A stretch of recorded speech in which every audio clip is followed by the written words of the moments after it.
नमस्कार दोस्तों, स्वागत है आपका आपके अपने YouTube चैनल स्टडी विथ एजे में।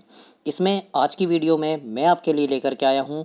अभी स्कूल में अखिल भारतीय वित्तीय प्रश्नोत्तर परीक्षा आयोजित होने वाली है आरबीआई के द्वारा।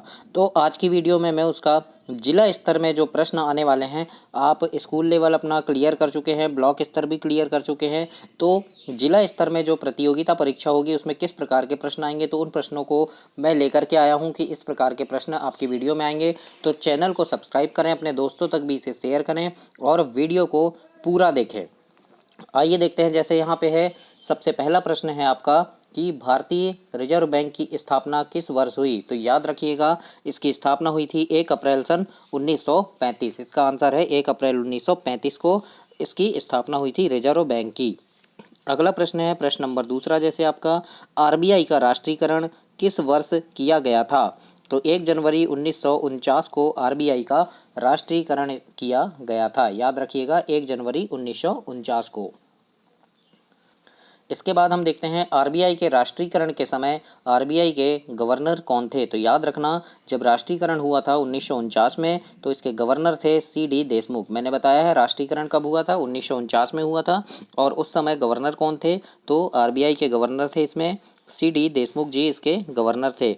और दोस्तों, काफ़ी सारी वीडियो मैंने चैनल पे डाला है, तो सब्सक्राइब करके चैनल को ज़रूर देखना। इसमें ब्लॉक स्तर का भी और आपके ग्रामीण स्तर के भी प्रतियोगिता की वीडियोस मैंने इसमें डाला है, तो उनको भी आप ज़रूर से देखिएगा और चैनल को ज़रूर सब्सक्राइब कर लेना।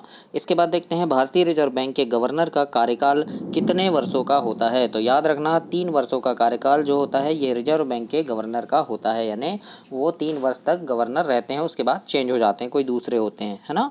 इसके बाद हम देखते हैं, अगला प्रश्न दिया है यहाँ पे कि 1 रुपए के नोट पर किसके हस्ताक्षर होते हैं। तो याद रखना, इंपॉर्टेंट प्रश्न है, वित्त सचिव के, है ना। किसके होते हैं, वित्त सचिव के।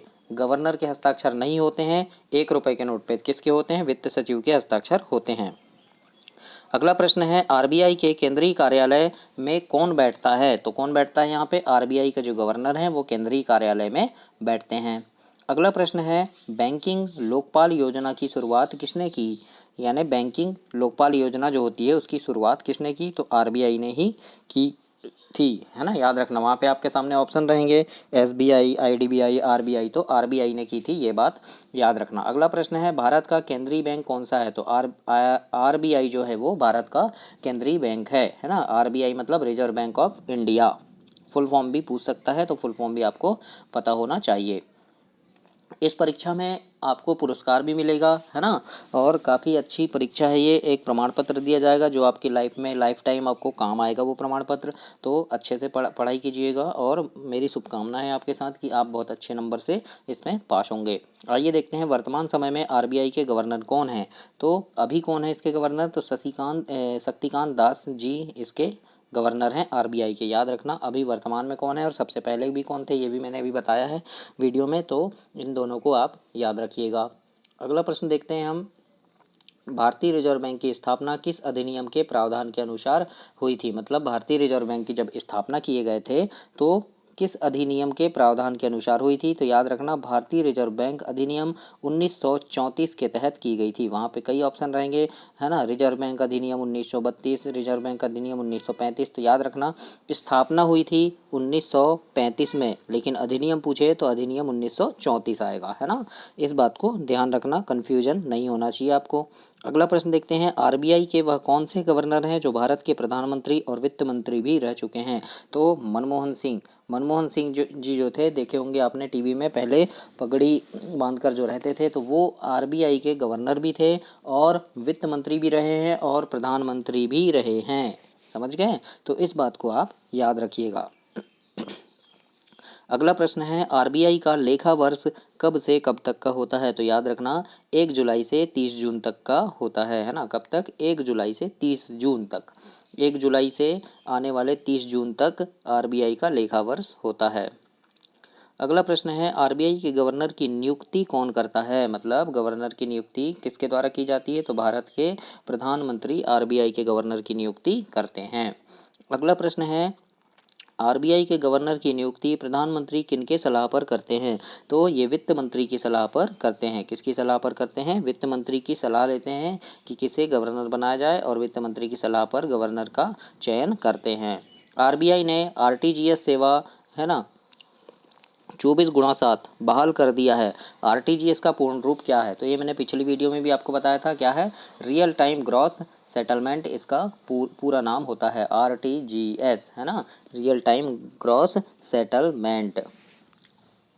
इस प्रकार से इसको याद रखिएगा आप। इसके बाद हम देखते हैं अगला प्रश्न है आपका, आरबीआई के किस गवर्नर का कार्यकाल गवर्नर के रूप में सबसे कम रहा, यानी सबसे कम दिन तक कौन से गवर्नर रहे? तो याद रखना, अमिताभ घोष जी जो थे, भारत के ये गवर्नर थे, ये 16वें गवर्नर थे। तो अमिताभ घोष जी का जो कार्यकाल था सबसे कम दिन का रहा था।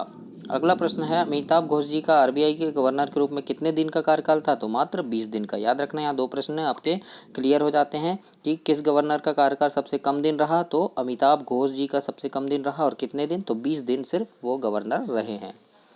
अगला प्रश्न है आपका, आरबीआई के किस गवर्नर का कार्यकाल गवर्नर के रूप में सबसे अधिक रहा? अभी कम देखे हमने अमिताभ घोष का, अब सबसे ज़्यादा किसका देखेंगे? तो बेनेगल रामा राव जी का था, है ना। और कितने दिन था? तो देखो 7 वर्ष 197 दिन का कार्यकाल इनका था, है ना। अभी हमने देखे गवर्नर का कार्यकाल कितने दिन का होता है? 3 वर्ष का होता है। लेकिन जो बेनेगल रामा राव जी जो थे, इनका कार्यकाल था 7 वर्ष 197 दिन, है ना, सबसे अधिक दिन, याद रखिएगा। अगला प्रश्न देखते हैं, शुरुआत में भारतीय रिजर्व बैंक का केंद्रीय कार्यालय कहाँ था? तो सबसे पहले था कोलकाता में, उसके बाद ये अब मुंबई में है अभी, है ना। सबसे पहले कहाँ था? शुरुआत में कोलकाता में था, याद रखिएगा इस बात को।